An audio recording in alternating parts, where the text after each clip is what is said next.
Olá, família querida, quanta saudade, gente. Mas eu tenho certeza que enquanto cresce a saudade, também aumenta a certeza de que nós somos família de verdade, né?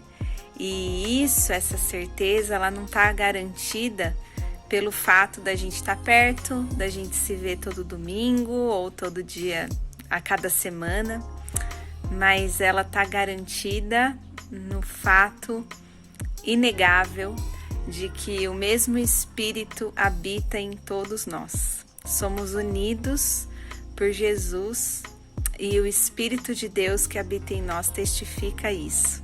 E tem sido muito especial pensar, né? Refletir nesse fruto do Espírito que cresce e se desenvolve na nossa vida. Que a gente continue abençoando uns aos outros durante esse tempo e todos os nossos próximos, enquanto a gente não pode se ver, e que a gente continue colecionando aí histórias, momentos em que a gente pode perceber o fruto do Espírito sendo desenvolvido na nossa vida. Muita, muita, muita saudade. Um dia, com certeza, a gente volta a se ver, se Deus quiser. E enquanto isso, estamos juntos, no mesmo Espírito, em oração. E é isso. Um beijo.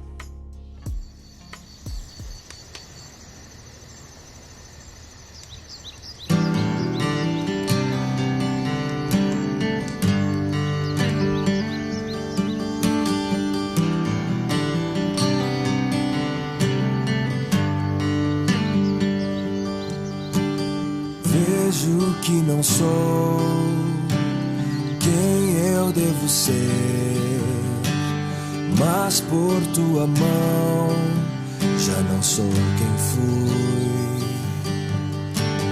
Liberdade, amor em meu interior, fruto do teu Santo Espírito.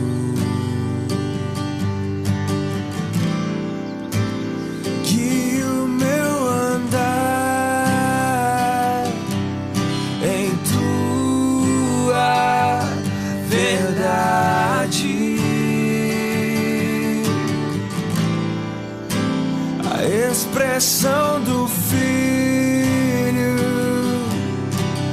faz crescer em mim. Nada vencerá teu amor, de paz encheu meu coração, bondade encontro teu perdão. Novo sou, pois tua luz traz direção.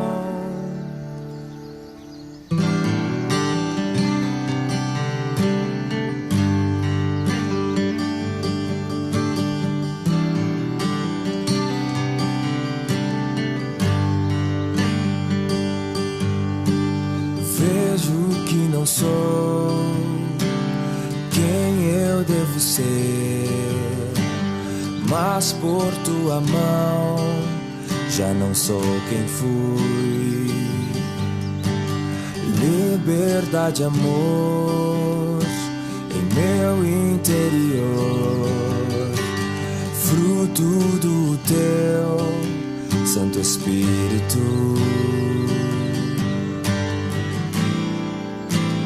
Que o meu andar em tua verdade, a expressão do Filho faz crescer em mim. Nada vencerá teu amor. De paz encheu o meu coração. Bondade encontro no teu perdão. No sol, pois tua luz traz direção. E pra tua igreja servir, ver tua face no meu irmão, contemplar tua obra em nós, até o fim permanecer em teu amor.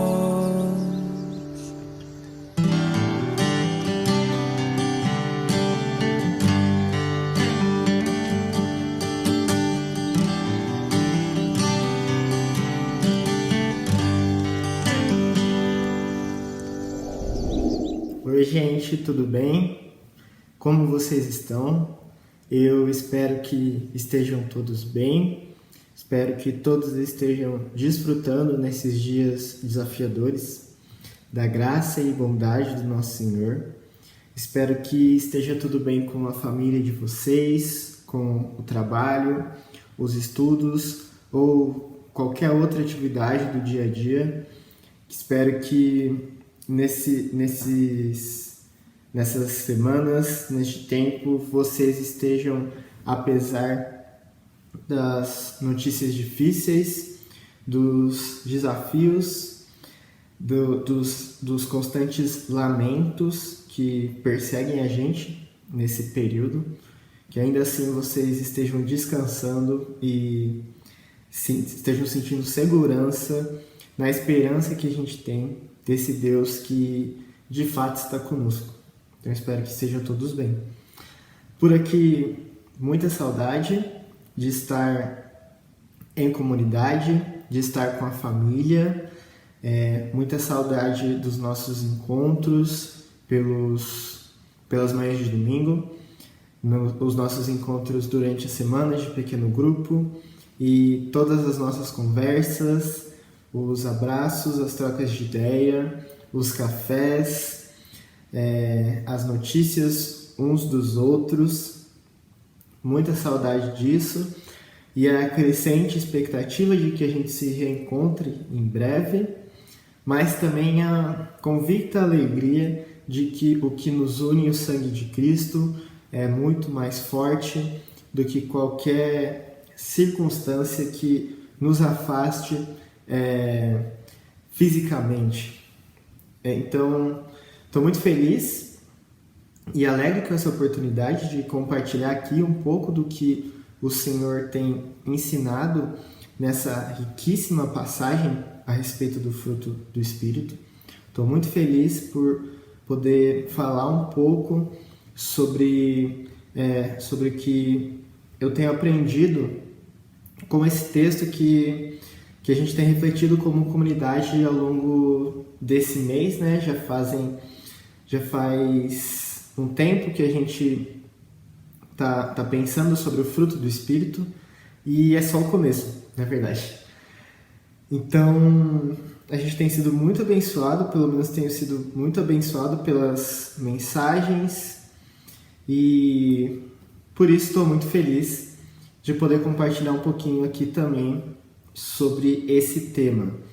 Antes da gente refletir sobre mais um aspecto do fruto do Espírito na nossa vida, do fruto que Deus cultiva em nós, eu gostaria de orar para então a gente conversar sobre o fruto do Espírito.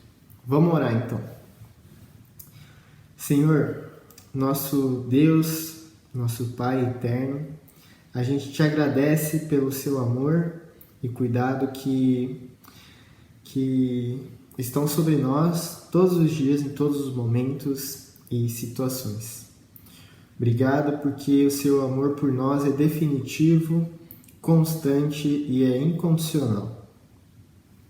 Nós podemos ter segurança nesse amor em qualquer dia, independente do que aconteça ao nosso redor ou dentro da gente, o seu amor por nós permanece. Obrigado por isso. Obrigado pela plenitude de quem o Senhor é. E obrigado por falar conosco. Obrigado por falar conosco como família, como comunidade. Por ensinar a gente a ser igreja, a representar Cristo, representar o seu reino onde a gente está. Obrigado porque na Bíblia o Senhor orienta a gente rumo à vida verdadeira, vida vivida em Jesus. Então nós te agradecemos por falar conosco e pedimos que hoje, que nessa ocasião, o Senhor aguce os nossos ouvidos, aguce a nossa audição e trate do nosso coração para que a gente receba a sua palavra, que ela transforme as nossas atitudes e nos torne mais semelhantes a Jesus. Em nome de Jesus, amém. Bom, agora a gente vai ler então Gálatas capítulo 5, do versículo 16 ao 26. A gente tem lido e ouvido muitíssimo esse texto nessas últimas semanas e eu acho que esse é o texto, o tipo de texto que a gente deve gravar no nosso coração, sobre o qual a gente precisa meditar vez após vez para sentir detalhadamente o peso que esse pequeno trecho tem na nossa formação espiritual, o peso que esse texto tem para a gente aprender a viver diante de Deus por inteiro, na nossa vida inteira. Então vamos ler aqui, a versão que eu estou usando é a NVT, e está escrito assim: Por isso digo, deixem que o Espírito guie sua vida. Assim não satisfarão os anseios de sua natureza humana. A natureza humana deseja fazer exatamente o oposto do que o Espírito quer. E o Espírito nos impele na direção contrária àquela desejada pela natureza humana. Essas duas forças se confrontam o tempo todo, de modo que vocês não têm liberdade de pôr em prática o que intentam fazer.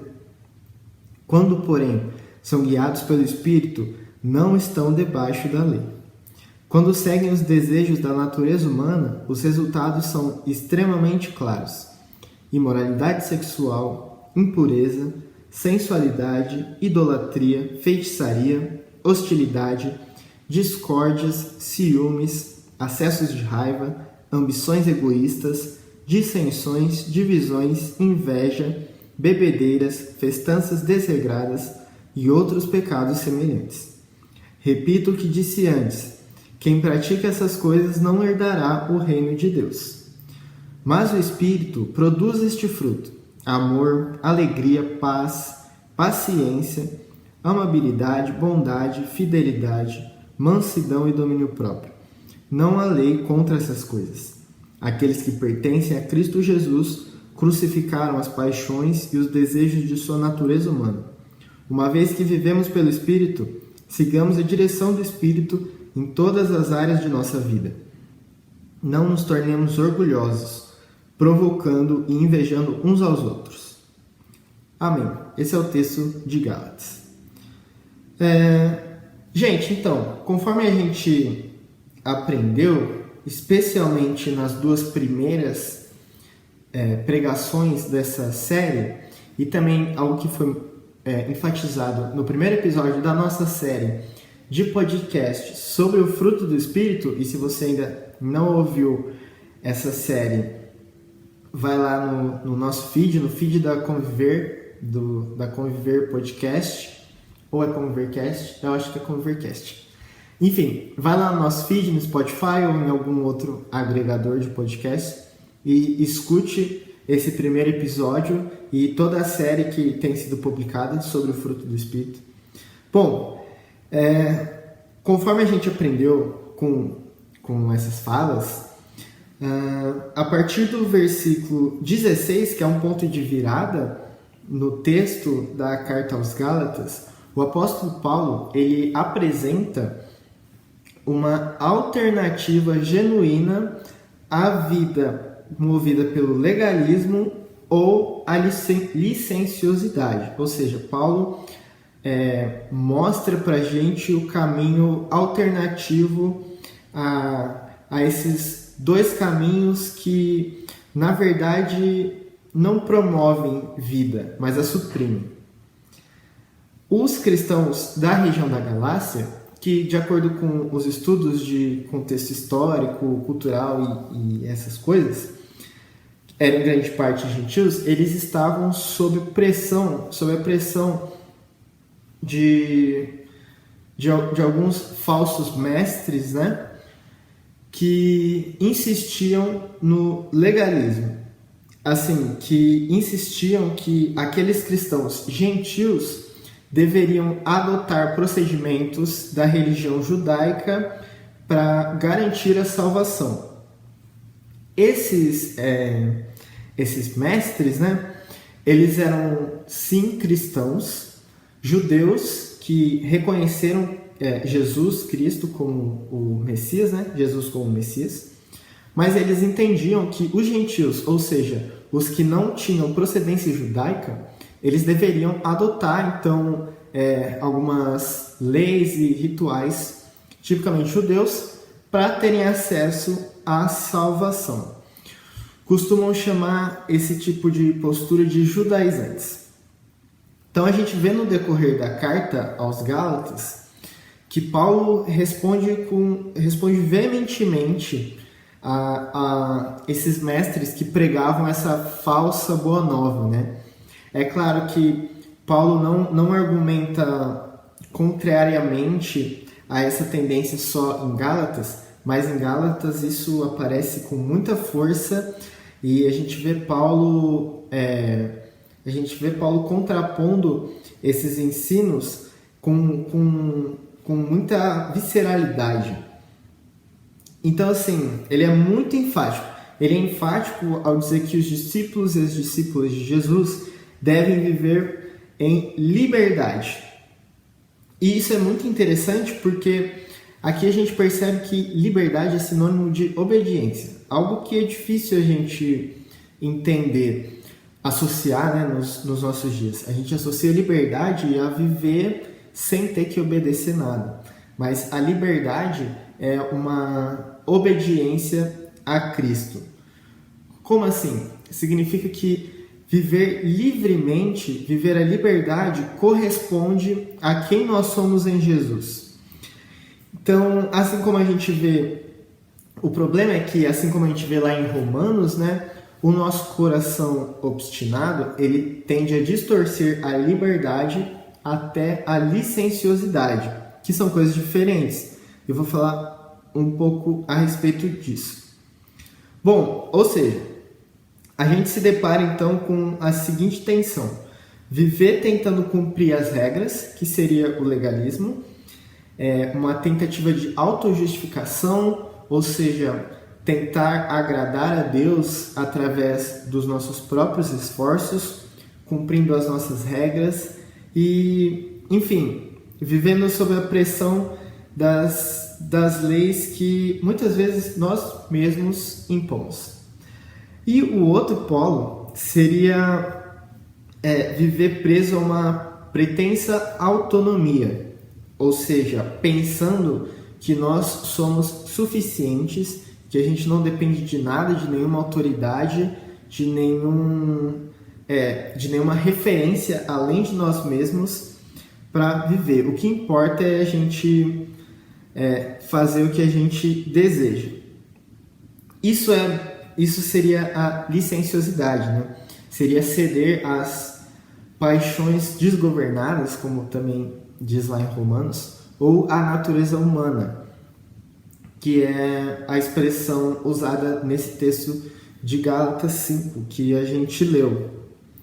O problema é que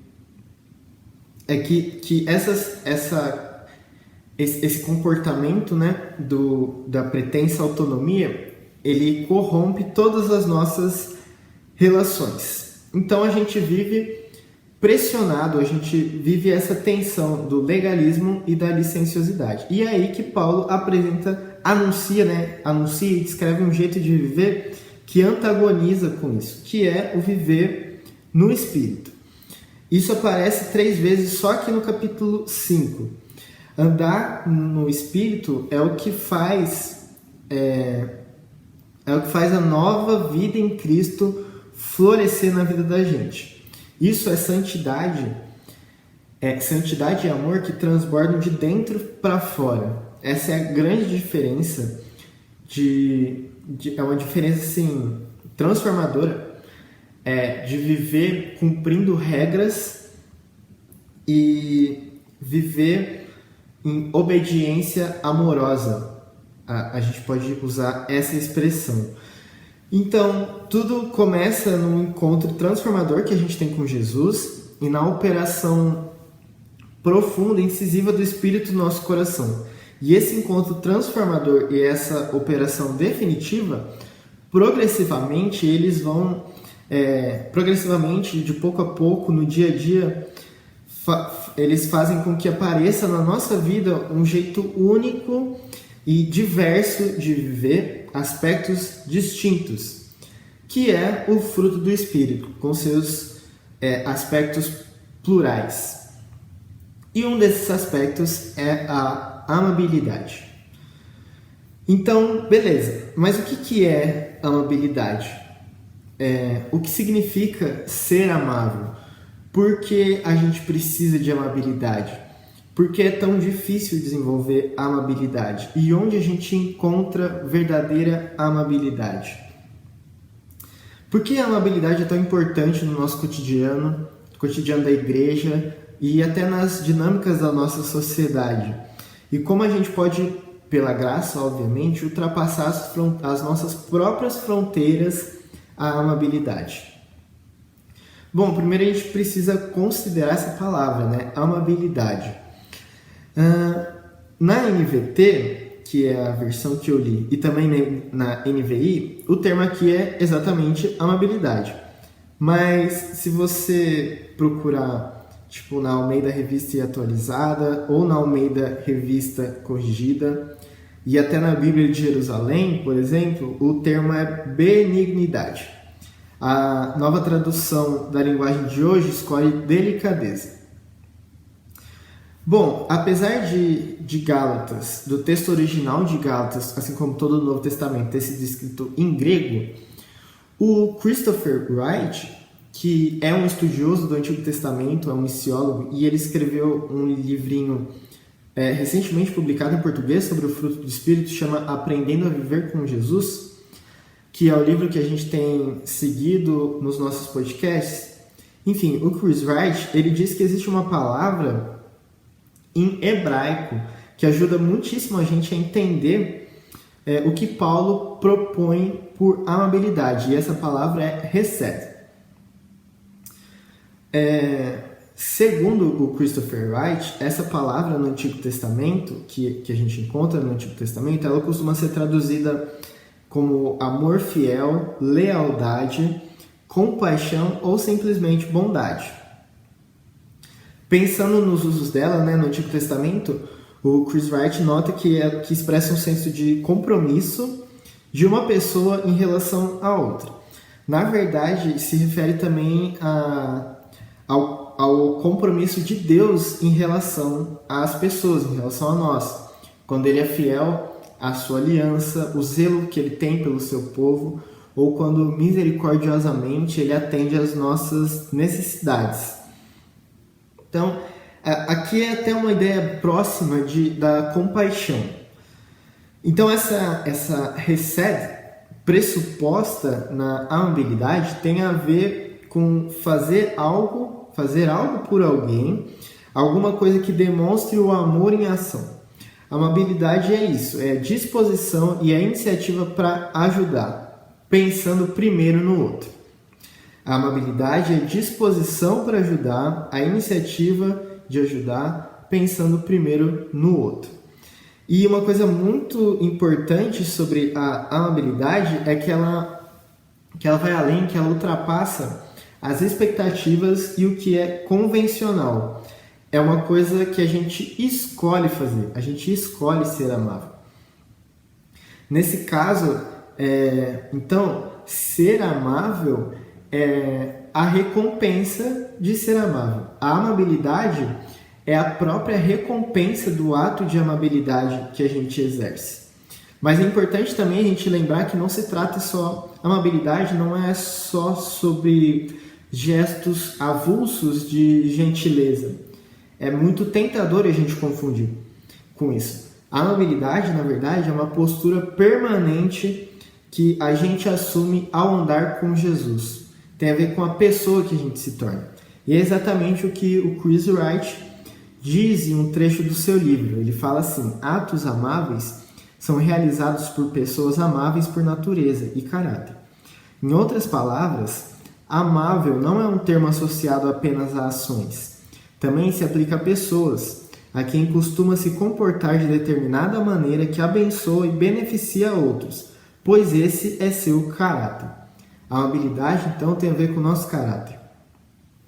Bom, então, pensando assim, a gente entende que pelo poder do Espírito e por meio do insistente, da perseverante exposição do nosso coração à palavra, a amabilidade ela vai além dos gestos específicos, apesar de acontecer, se manifestar em momentos específicos, e ela se torna então uma postura permanente de amabilidade. Essa postura ela é moldada ordinariamente na intimidade do nosso relacionamento com o Eterno, no silêncio da nossa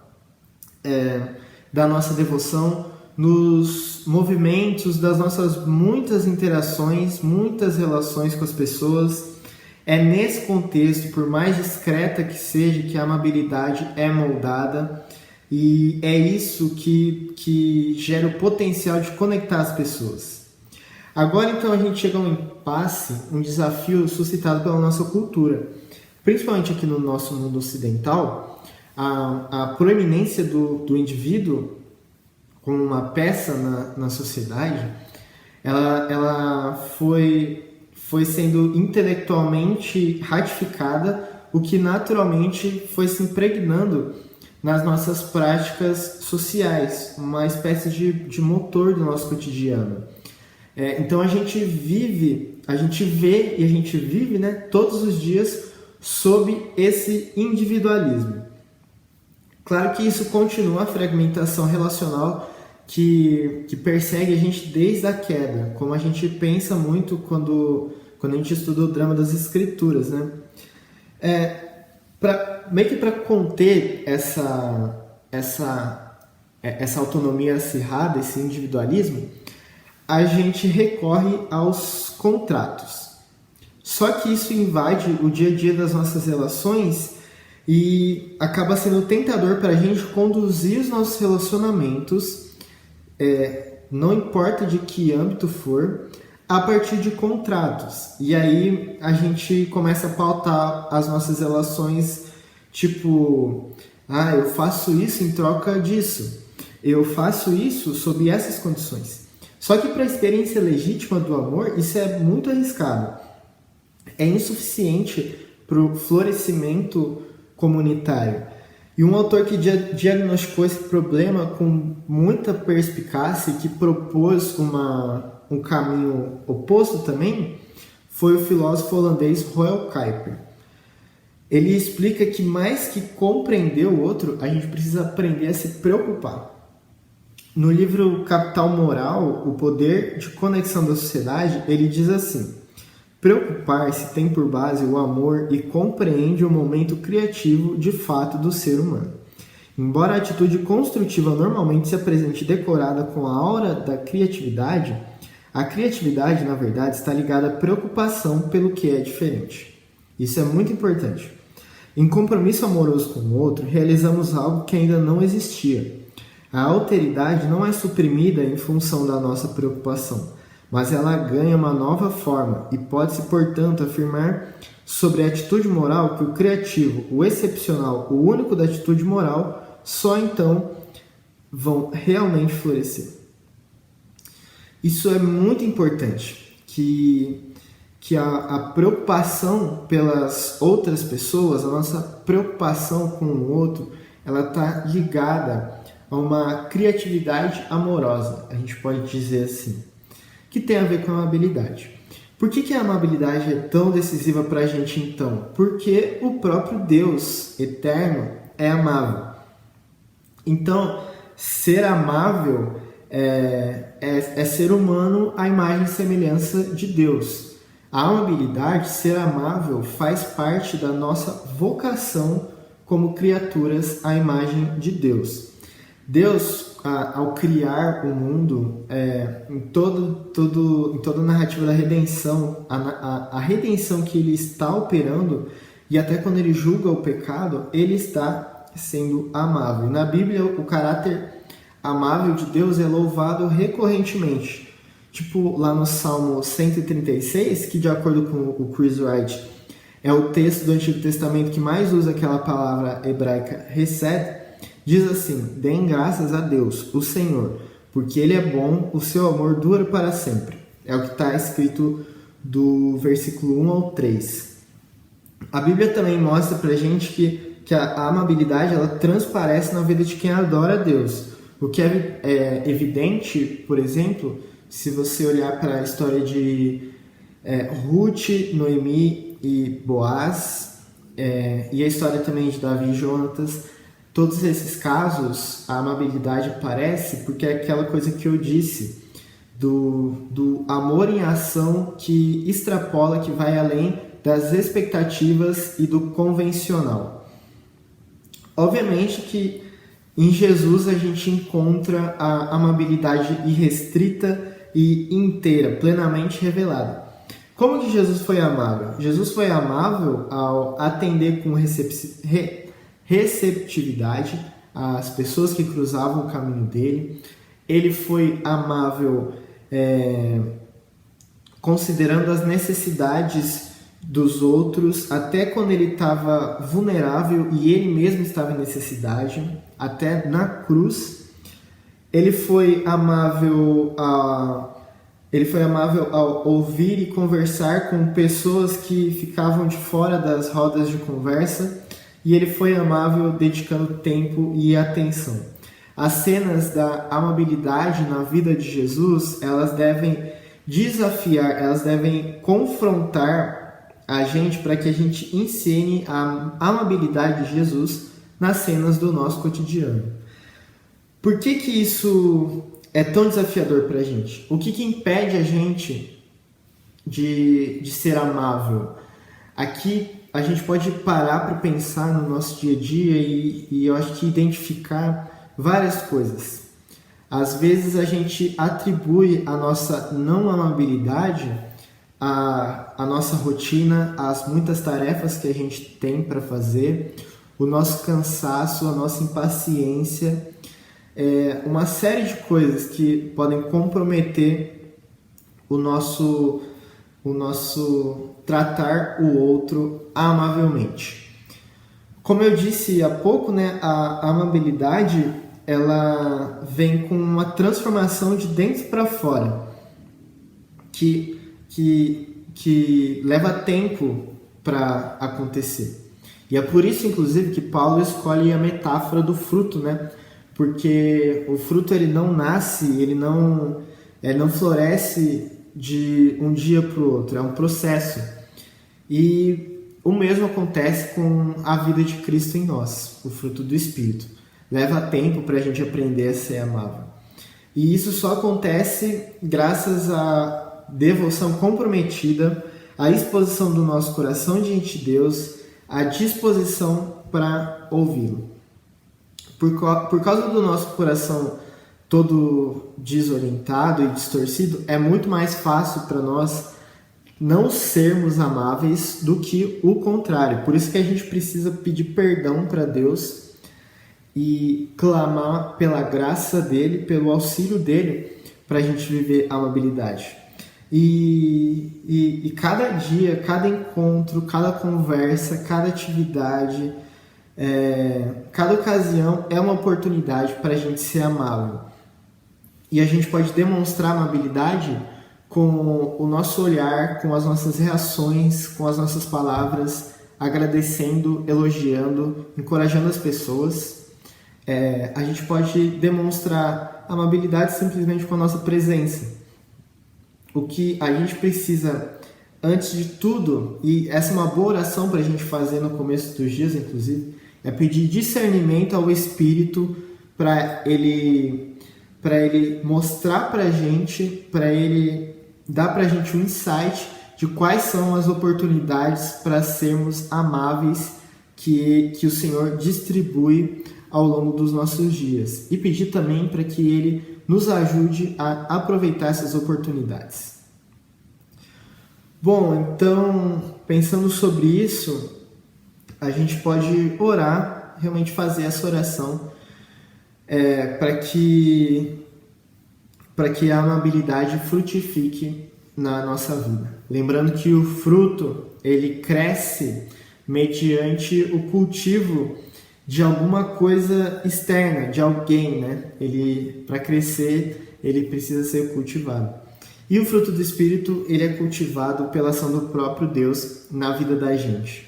As misericórdias do Senhor, elas se renovam diariamente. Isso significa que a cada dia Deus criativamente e amorosamente doa para nós novas possibilidades de vida.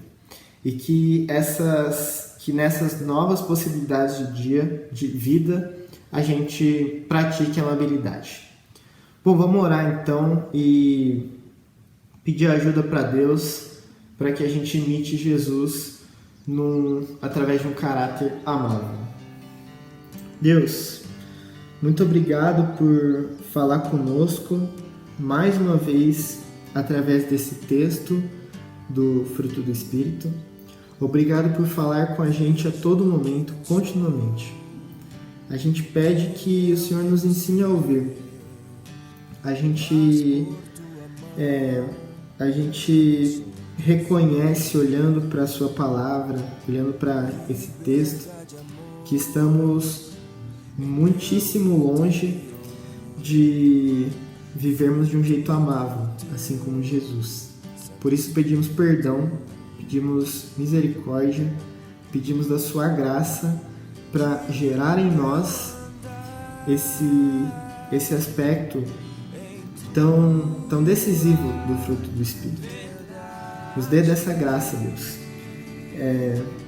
Cultiva em nós a amabilidade e leva a gente para longe daquilo que o nosso coração se apega tão facilmente. O egoísmo, hostilidade, a indiferença. Livra a gente disso e ajuda a gente a viver em amor. Ajude a gente a praticar e ensinar a amabilidade nos nossos dias, com a nossa família, entre a nossa família, com nossos amigos, as pessoas que vivem com a gente. E que essa amabilidade promova florescimento e que essa amabilidade também testemunhe da beleza da vida de Cristo na nossa vida. Deus, essa é a nossa oração, em nome de Jesus, amém. Gente, muito bom compartilhar tudo isso com vocês, espero que tenham sido edificados. Continuem guardando esse texto no coração, leiam esse texto o máximo possível, escrevam ele em algum lugar, isso ajuda muito também a gente a gravar os textos, compartilhe com alguém, converse com alguém a respeito disso, aproveite os nossos PGs, que têm sido muito legais para a gente se aprofundar, para a gente morar nesse texto do fruto do Espírito. E é isso, que a gente lembre sempre que é uma habilidade, tem a ver com a disposição, a iniciativa de ajudar as pessoas, de demonstrar amor em ação. Enquanto a paciência tem a ver com ouvir com amor, é uma habilidade que tem a ver com responder com amor também. Que isso seja comum a todos nós. Valeu!